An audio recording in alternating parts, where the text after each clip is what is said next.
I get frustrated, I get angry, I get all those things. I just don't stay there. I mean, I used to be there for a month or two. I used to live in depression.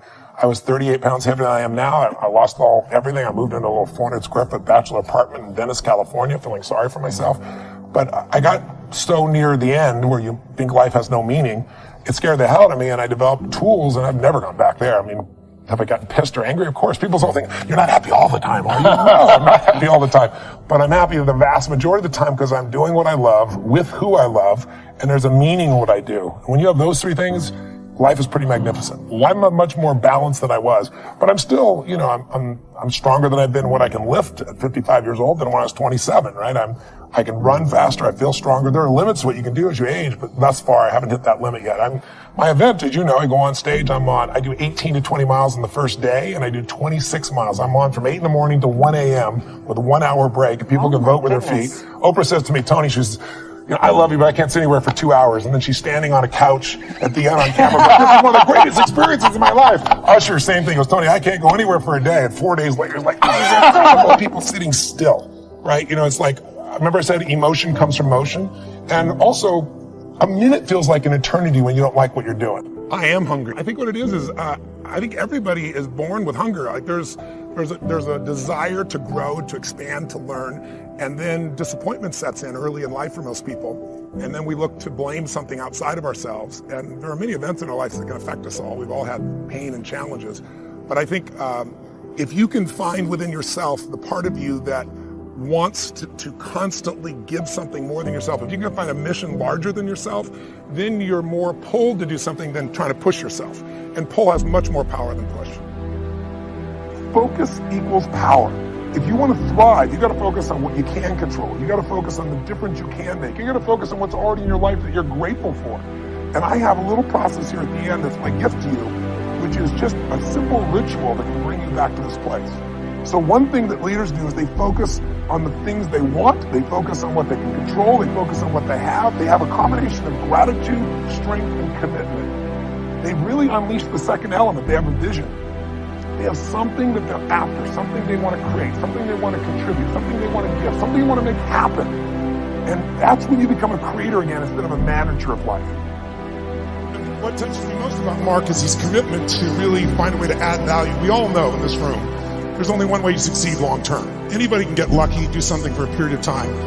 But real success in any measure whatsoever comes when you do more for others than anybody else. There's no other way to do it. You find a way to add more what? Value. And if we find the way to add more value, we can be superior in the marketplace, but we can also be superior in our own lives. We can enjoy our lives at a different level. We have a different set of pride that isn't fake. It's not ego.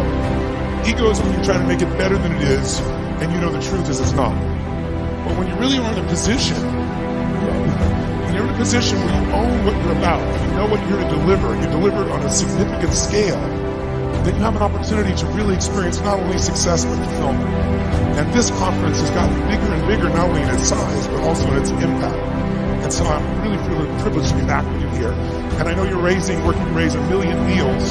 And I'm very, very into hunger, to say the least, primarily because I was so hungry at that stage of my life. So that's why I'm here. And I want to now make sure the time that you're here, let's kick this in gear and let's talk about 3 things that can truly change the quality of your life. Number 1, first of all, if you make new decisions about to focus on, try this just for a moment. Just for a second. Take a deep breath in. Exhale and give it a moan. That was really pathetic. Let's try that again. Deep breath in, then make it a sexual moan and thoroughly enjoy it.